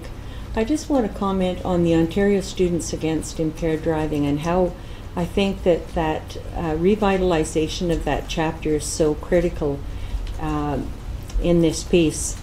And that being that sometimes parents need a reality check. And through organizations such as Ontario Students Against Impaired Driving or MAD or any of those affiliate organizations, you hear stories. You hear life-changing stories. And their parents hopefully read what goes on and they say, that could have been my son or my daughter. And those are the kinds of stories that will help to educate our parents and bring about change. I'm very disheartened when I hear you say, Greg, you know, that some of these parents didn't support our board with these situations, because that says to me the red flag needs to be up, and some of them need a reality check, because there have been some real horror stories in terms of, you know, I think of, I used to be involved with an organization, did a lot of fundraising actually for MAD, and some of the stories you hear, they are very, very, very disheartening, and stories that have changed entire families for the remainder of their lives. So I think that point that you brought up, Chair, about active chapters is critical to this piece. Thank you. I certainly I agree, and I thought about this in bringing the idea forward and sort of bringing the two ideas up at the same time. There are inherent dangers in doing that, because one of the pushbacks from the community is that, well, they've made sure that the kids aren't driving, and they've rented buses, and they have cars. That doesn't matter. You show up and you're under the influence of one drink at a school event, that violates the code of conduct. So that's on one side. We have to make sure of that. I think that the impaired driving piece, I think that it is one way that we can ensure that students and staff, and maybe students and their parents, have a chance to talk about the use of alcohol and drugs more generally as part of their life. And so that's sort of why in the end I decided to bring the two together. Director, you first of all, we did meet and had quite a good meeting, and Terry Davis from a communication department joined us. I would like to give you perspective as a former principal, superintendent, director, that we're not going to end this culture with this. Certainly, but the board taking a stand is very important. This is a cultural issue. This isn't just an issue with our kids in school. And I believe we're going to have to engage our school councils in this as well. And I believe this will, if the trustees make this direction to me through a motion, this will be Charter W3. And we have to recognize, I think we have to engage our school councils, and we have to engage our community leaders, and just as the school principal in this circumstance engage the police service as well to support. My concern is, of course, is that we've been through this before, and we've had schools that have canceled proms if they're just not going to happen here, and then there's the unofficial prom, and sadly, the unofficial field party. And tragically, we've had some other events that were not sanctioned by this board, but became the sort of de facto the issue. This is where all the kids are going, and they meet in a field or meet at a hall or whatever. I think what we have to recognize is that we'll have to be sophisticated, engage a number of groups in this. And then my concern is having shared with the chair the letter of the suspension appeal. Obviously, we've got a great deal of training with parents about why we're taking this particular stance. I don't believe our principals and staff are looking the other way. I think they're sort of dealing with, they think something's going to happen. I think when you, a group of trustees, decide we're going to stand against this culture and we're going to draw a line in the sand, it's going to take some time, and culture is the most difficult thing to change, and we've begun that part. So I'm looking forward to the direction from the board, and we're ready to move forward with it. Trustee Karkner? I totally agree with the decision that you're asking us to make tonight, Chair, and it's been a concern being a mother and a trustee and a grandmother. One thing I would like to, you probably have done this already, or perhaps the Director is getting legal advice as to how far we can take something like this. How are we going to be backed by the legal system if we get, if we accuse a child or a child comes in with drugs, having taken drugs, very obvious. What can we do about it? Except they've signed a paper saying that they wouldn't do it on school time and property. I just wonder how far can we take this? Maybe Superintendent Coombs, maybe you have something that you can add to this? Sure. Because I don't think there's any difference whether it's class time or dance time. If it's an event, right? Yeah, Mr. Chair, yes, that's correct. The Safe Schools legislation would include any school event. That's including anything sponsored by the school, so that could be a prom, a dance, a sporting event. The same code of conduct goes. A school trip, even out of country. Yes, correct. And so what can we do when a student, when we believe a student arrives? Well, we both have the right and, quite frankly, the responsibility to address that. The Safe Schools legislation gives authority to the principal to make a determination based on a balance of probability that a student is under the influence of either a narcotic or alcohol, and can put forward discipline that they deem to be appropriate to the action. So, for example, if oftentimes I will have the occasional appeal of a suspension for drinking at a school dance, and they will say, well, you didn't do a breathalyzer, or you can't tell. We don't have the same standard of proof, burden of proof that, for example, a criminal court would be. It would be the balance of probability based upon what is witnessed at the time. Trustee McPherson? Just a point of clarification, through the chair. Does this apply only to school properties? Now, quite often, senior proms will rent a facility off-site simply to get a nicer atmosphere. Sure. Superintendent? Yes, Mr. Chair. No, it does not just include school property. In fact, it could include a school event that was taking place out of province, at a field trip, for example, or an overnight field trip to Quebec. Any of those would apply. If it's a school event and it's under school supervision, the same standards of discipline apply. Okay, thank you. Director? Through you, Chair. Trustee McPherson, we're going to respond to Trustee Carpenter's concern because sometimes you have the unofficial event and somehow it's out there on school letterhead and things of that nature. Those are gray areas that we're going to tidy up with a legal opinion. The fact is that I think when people do, and we have had groups that have done the unofficial, come to this, blank high school type of situation, and we're having it at the Legion or having it at the so-and-so, and a group of parents or people have gone, and what we're seeking an opinion there, that a group have come together, and they're using the school as the group that brings them together. Could we in fact be using our influence and our authority there as well? And that's the piece we want to know, and we will be getting that this week.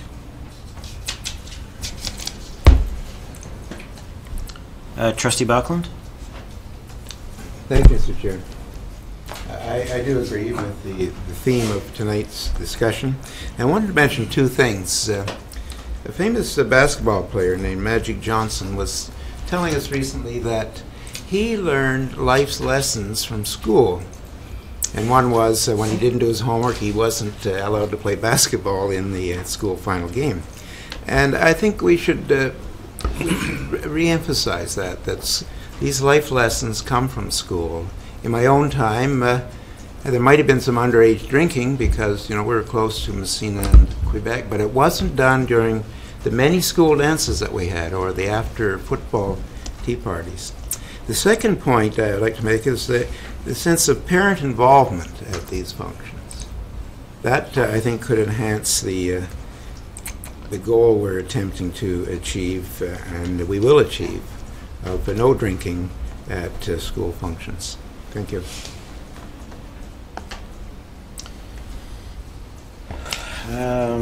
Okay, motion. Oh, sorry, Trustee Swan? Just a question through you, Chair. Now, are you asking that this be mandatory, that all schools have an OSAD chapter then? I'm just concerned, I guess, and I concur with everything that's been said about student safety and that we have to uphold it and no alcohol and drugs at school events, whether on or off site. But my concern there is that most of these schools that have it, one or two of my schools has an active chapter, it could take away from other events, and how can we pick up, how can a principal have a teacher go and coordinate this after-school event? It might take away from other activities if we say that's mandatory. I think that's different than having the letter signed to say, I will not drink at any school event, which has happened at one of my schools. Just so I think that, you know, with the idea about the OSAD, I don't think that making things mandatory ever works. But in talking to Cindy, who I think is as close to an expert as we have on it in the board, maybe in the province, she said that there were some barriers, teacher release time, things like that, that precluded some schools from either activating existing chapters that were just sitting dormant, or and so that's why I thought that if we ask the director to look at that, you know, what are the reasons why, and make sure that we've eliminated those. And you know, if there are schools that are wanting to try to, I guess you might coordinate an event to help them get started and those types of things. If there needs to be a little bit of seed resource, then whatever. That was more I was thinking. I don't know. My feeling is that if we make it mandatory, it'll just be a checkbox. Yeah, I have one, but that's not much use if it's not active and not productive. And the way we do that, I think, is working through the schools. There's going to be a bunch of schools. She told me that a school in arts area recently contacted her and brought a teacher and some students over to look and see how they run their program. So I think that that's the way to go about it. And I think that's what the motion should essentially say. I think it should be fairly straightforward, and you know, something along the lines that that the Upper Canada District School Board asks the director to establish active OSAD chapters in all our schools. That to me would drive at the get at the issue and work at the reasons why. Trustee McAllister? As I said earlier, I think that it should be school-based and community-based decisions. What is an OSAD chapter may be successful and perfect for one area, but not for another. I think there are just other ways of doing it. And I do have a motion if you want to see it, Chair. Yep. Just before. Sorry. I'm getting myself confused here. I'm not allowing John to finish. So, John, why don't you just suggest your motion if I ask not to put on the floor yet, but just suggest what you're thinking of. What I'm suggesting is something to this effect, that the Upper Canada Board request the director to address the issue of student safety and conduct at any school-sponsored event by the rollout of a specific charter dedicated to this issue. Okay. Director? First, I think that's actually really good, because it ties into Trustee McAllister, through your chair, to Trustee Swan's concern. I think one of the things that we discussed at the meeting, if I may, Chair, that you raised that hasn't come up yet at our meeting, was that we didn't want to do this as a preachy, moralistic, like we have these higher calling that we're better than everybody else, and nor to put ourselves in a situation where we would be considered, perhaps smug and arrogant.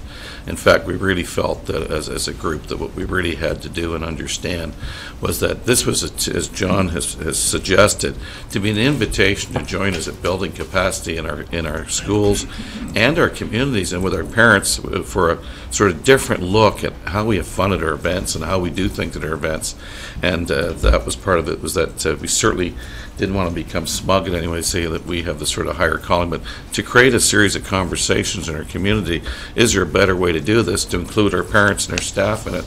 And I think also to include the voice of the kids, who some of the kids will say that they're quite concerned about their friends and that they're with and so forth. So I think that's what John, you have suggested is a balanced approach that engages in a broader conversation in our communities about what we should be doing about this chronic event for really in North America. Yep. Trustee McDonald? Thank you. I didn't capture quite the suggested motion by Trustee McAllister, but I think the spirit of it is where I wanted to lead as well, because I think what the intended accomplishment is to make sure that we have events that are safe for students, and that students make right choices in getting to those events. And I picked up on one of your comments that you made about the parents. They didn't drive. We made sure they were okay. And if we only capture OSED's mandate and its main mission is to ensure that students are safe while driving. And driving, whether they're under the influence or texting, those types of things. So we don't want to limit ourselves to that piece, because there's a potential then that schools will say, well, we have OSED, and we make sure they're not driving. But the intention is to make sure this goes a level deeper, a level higher, however we want to describe it, to make sure that those students are safe and as I said, making the right choices. So I think, however the language is put in place, OSED can be one of those, and or like scenarios. And I go back one further step, is that we know OSED exists today, but we don't know what could exist tomorrow. And if we pinpoint ourselves into saying you need to have OSED, there could be something else tomorrow that'll pop up that will accomplish what we want as well. So we don't want to limit ourselves or limit our schools. Okay, so I was starting small, and I like big. So let's go bigger. And I think that John's motion definitely does that. So I'll read what John has forwarded to me as the motion. Be it resolved that the Committee of the Whole request the Director to address the issue of student safety at school-sponsored events by the rollout of a specific charter dedicated to this issue. So that's the language that John has suggested, and now it's on the floor as a motion. I'm assuming you're moving it? Yes. Seconded by Trustee Swan. Can you just read it again? Yep. Be it resolved that the Committee of the Whole request the Director to address the issue of student safety at a school-sponsored event by the rollout of a specific charter dedicated to this issue. Yep, go ahead. So, to go back to what I was saying, I think I don't want OSED to be the specific case, but I think we want to encourage schools to have those types of environments in place. So whether it's OSED, maybe it's Link Group, who knows? Maybe there's something there, but I think we need to make sure that we go that one step further, that there is something that's student-driven. And OSED is student-driven. They have facilitators, they have mentors, whatever language they use, but I think we need to make sure that we have that piece in place. So I just don't want to limit it to OSED, but I want to make sure that it's an option and that there's an opportunity for other types of clubs to exist. And we encourage that to occur within our schools. I don't think the motion as it stands precludes it. It doesn't specifically suggest it, but it certainly doesn't preclude it. Do you want to see it suggested? Yes. So, something then, Suggest OSED? Well, or that it be student-driven, I think is what you said. With a focus on student-driven solution. A specific charter dedicated to this with a focus on student-driven solutions. Sound good? Is that? That's right. include non-student, but. No. Go ahead, Trustee Richards. Are we missing the piece in the motion about alcohol and drugs? Because you're just talking safety. In the motion, it says safety. So we haven't included alcohol, like why the whole topic came Sure. up. All right, so we can work with the motion a bit. If I could just amend it, I think I had redrafted it by saying safety and conduct. Would that, or did you want to be more specific? I think more specific. The whole conversation has been about the use of alcohol and drug at school dances and events. So. Okay, so let me try, and I know that we're playing with rules here because we have it moved and seconded. So, if anybody is objecting to my loose interpretation of rules of order, then say so. Otherwise, I'm proceeding. Be it resolved that the Committee of the Whole request that the director address the issue of student use of alcohol and drugs at any school-sponsored event by the rollout of a specific charter dedicated to this issue, with a focus on student-driven solutions. You may want to create a new sentence. Charter dedicated to this issue. Charter should place a focus on student-driven solutions. Okay. Trustee Karkner. I agree with the use of alcohol and drugs, but your first motion addressed safety. So I think perhaps we can combine the both by saying drug, alcohol, and other safety issues that impact students. And then you're talking texting and all kinds of issues that. I think as long as we get something moving forward is the important piece, and I think it can be, because what we're going to do is have a charter. So as long as we have a charter that addresses the areas that we're looking at, and we can move forward and modify it as we see fit at the end. I think the two things we want to accomplish: we want to ensure the events are safe, but my main motivation to ensure that it's student-driven is to ensure that, because if I look at root cause, it means they're acquiring alcohol or using whatever before they get to the school. And so if it's not a school event, it's something else. And so what we want to do is make sure that we instill the proper choices in the kids for life, not just at school events. So we need to make sure that we also help promote that some way, in some form. And it goes beyond. I mean, there's an emerging, an important piece that we capture today with school events, but it's beyond that further. Sorry. If in the creation of the title, I may have done us a disservice by using the word safety. I want to be cautious about the word safety, because I know that some of the pushback will be, well, my kid only had 2 drinks. It's not going to be an issue.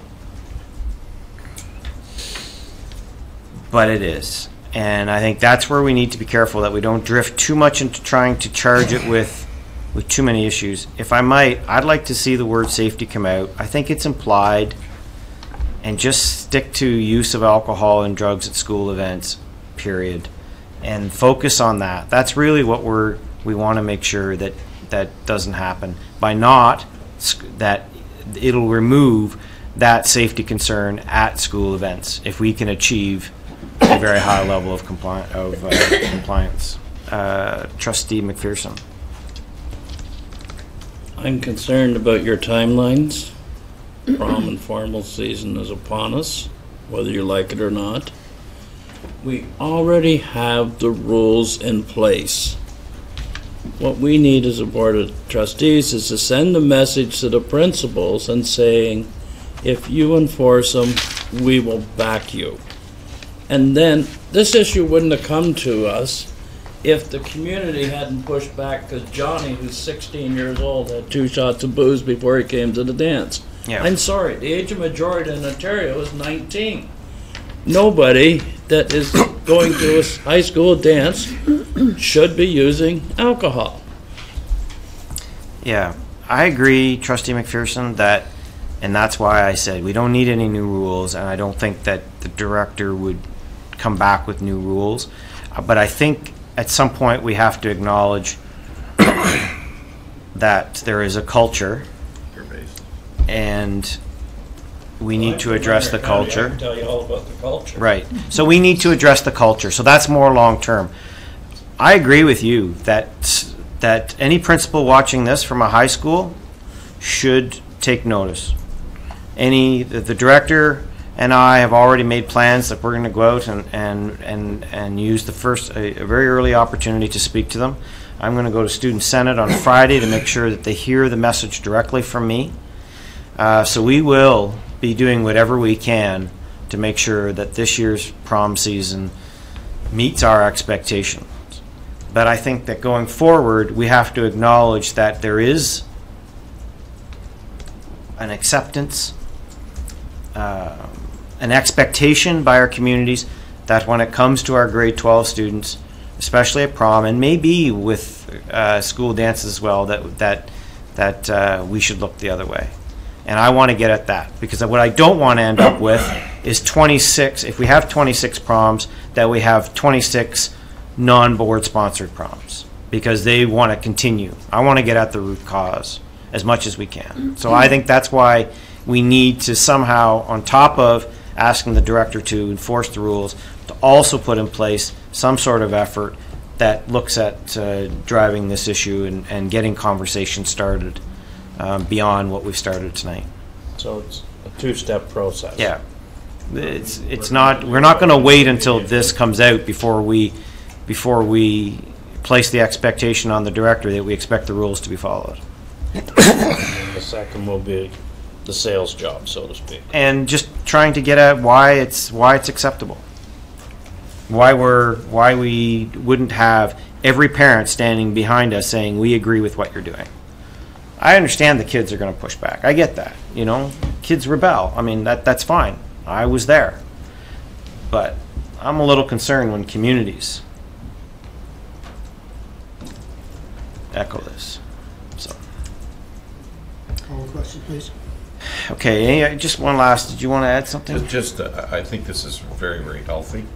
I think it's going to give clear direction at the right time. I think that as principals are working with their staffs right now, as you've said, trust me, first, this is a hot item right now with all the planning, and the board has sent a very clear message with lots of clarity that it's not the same old, and we're not to look the other way or pretend watching 6 or 7 limousines up that we don't have a role. But I don't think it's tell, sell, and yell. I don't think it's tell, sell, and educate. And I see the component here critically that you want us to spend time educating our community on perhaps a healthier way of doing business. So, John has called the question, so I'll read the motion. Be resolved that the Committee of the Whole requests that the Director address the issue of student use of alcohol and drugs at school events with the rollout of a specific charter dedicated to this issue. Charter should place a focus on student-driven solutions. Okay? So, seconder, you're still okay with the motion, Trustee Swan? Okay, let's call the question.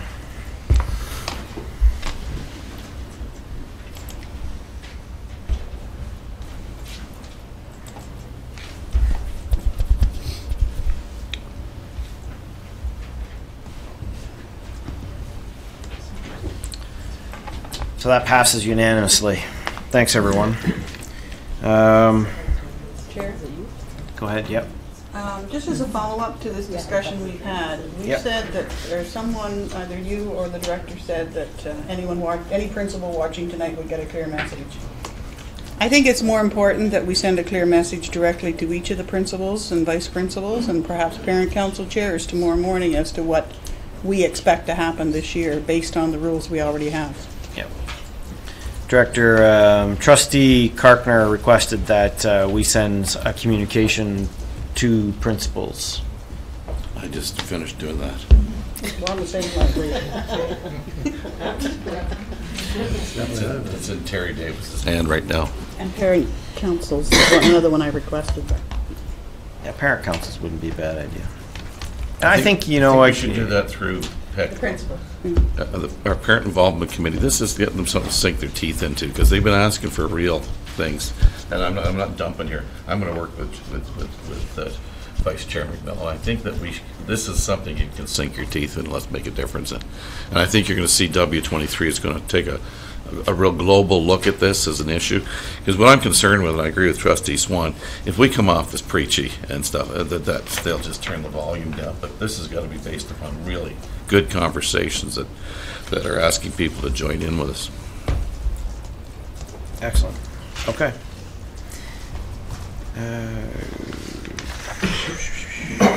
All right, so we have a brief private session. It will take 10 minutes. Maximum. 10 minutes at the most. So I need a motion to move into private session.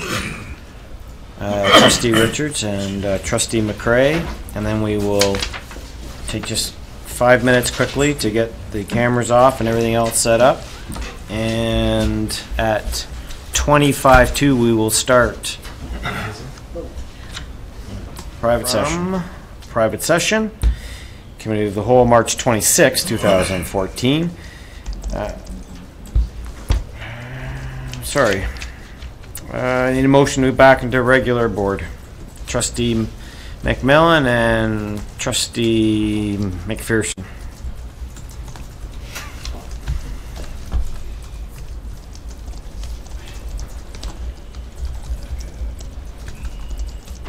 Should make it so we don't have to go out of the meeting list to do private session. They really have. I'll change agendas. It's not your fault.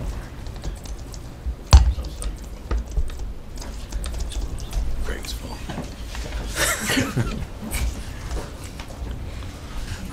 When we see Arnie next. Hmm? Ari.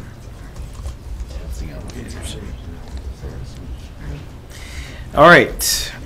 So we're now back in the regular board meeting.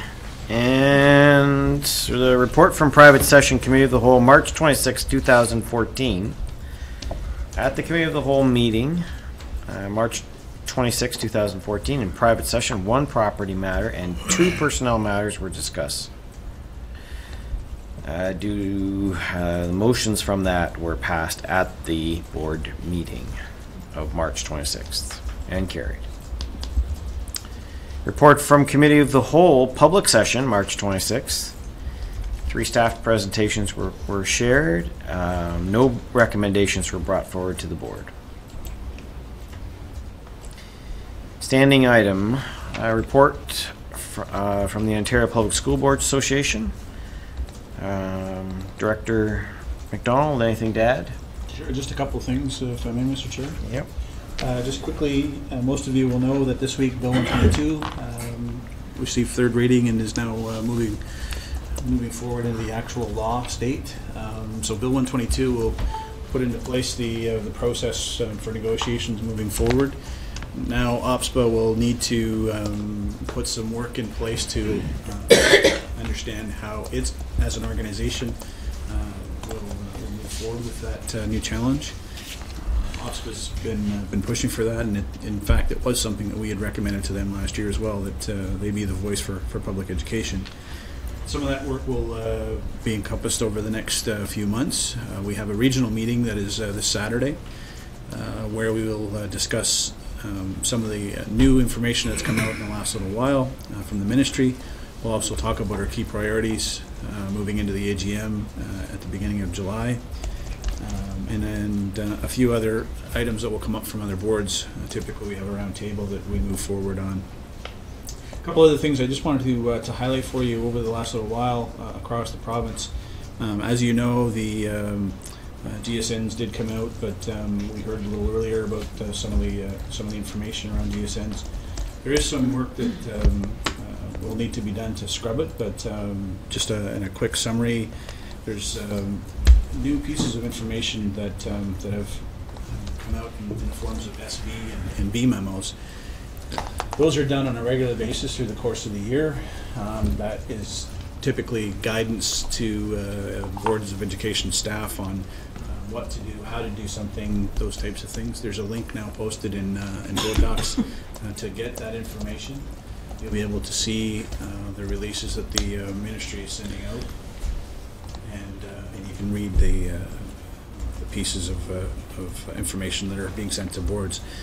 One of the things that I did want to point out, one of the B memos was around EPO funding. It's the Education Programs Other.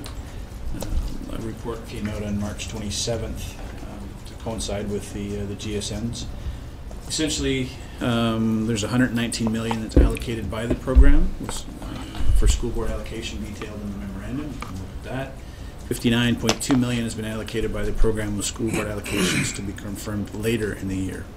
So you see that they talk about releasing money, then they say, well, we're going to allocate it as we move forward in the course of the year. So it does tie into some of our conversations that we've had about these money bombs that are thrown out by the ministry. We know something's coming, we just don't know what it's for and how it's going to be expected to be used. I won't touch on the special education piece. I don't want to upset our director any further than I already have.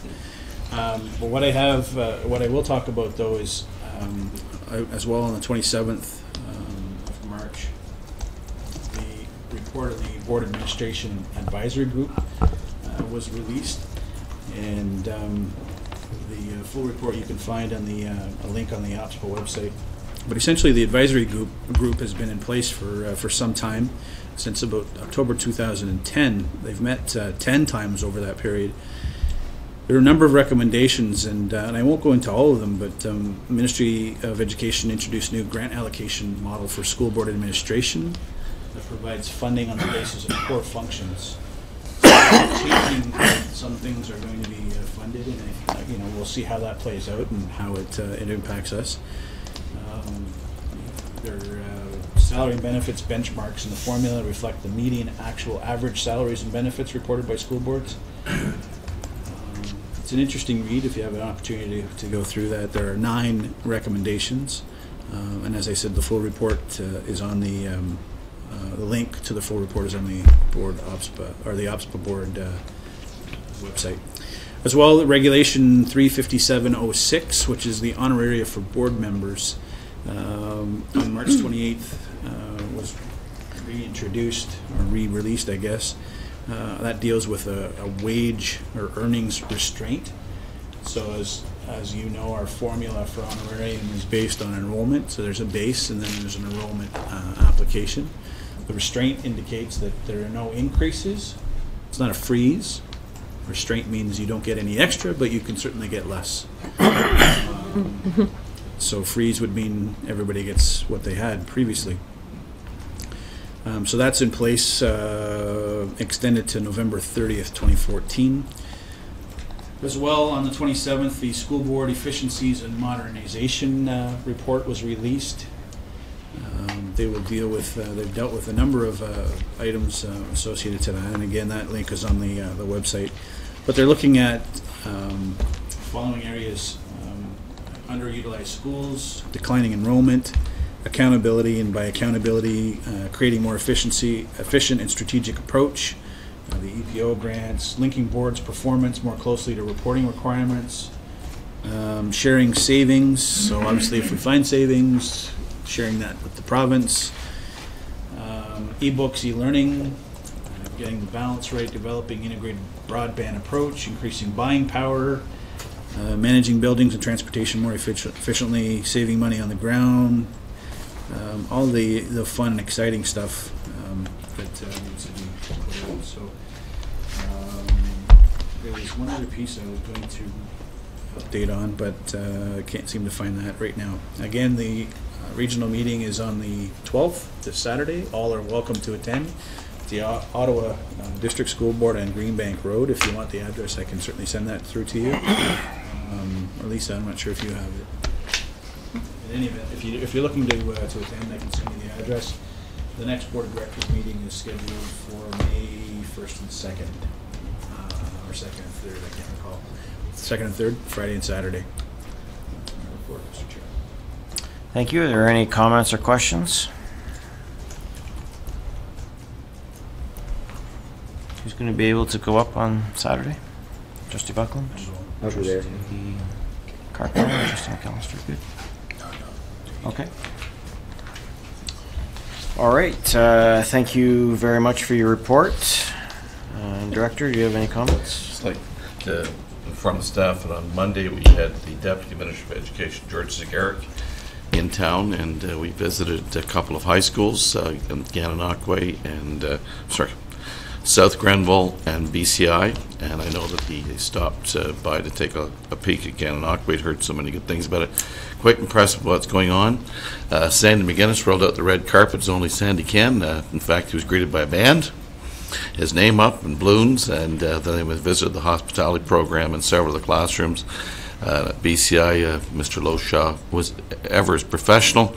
However, he didn't have a band ready as you go through, but it was a fabulous visit. Then Ian and I had an opportunity to have a lengthy conversation, a very informed conversation about what we're doing about elementary math in particular, and we were able to deal with a variety of issues around the math.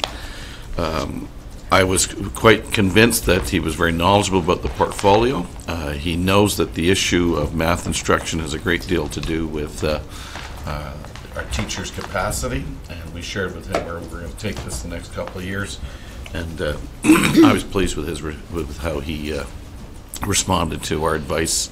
And unless Ian would like to comment, I think it was a real worthwhile period of time with Mr. Zagaric. Mr. McGuinness knew that he was just the deputy minister, right? I don't get that kind of welcome at Sandy schools. I've never had that. I had a piper once greet me at the door. Sandy. And we have the minister at the end of the week. What have we done? Our minister will be coming to Russell High School. Visit with Carol.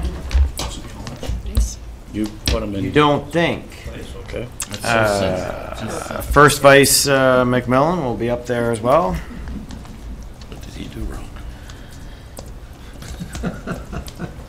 See if she gets the same treatment as the deputy minister. Maybe they'll compare notes when they get home.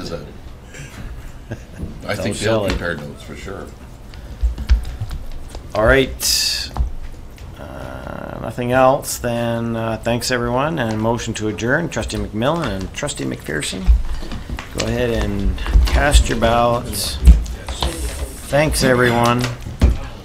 Good meeting.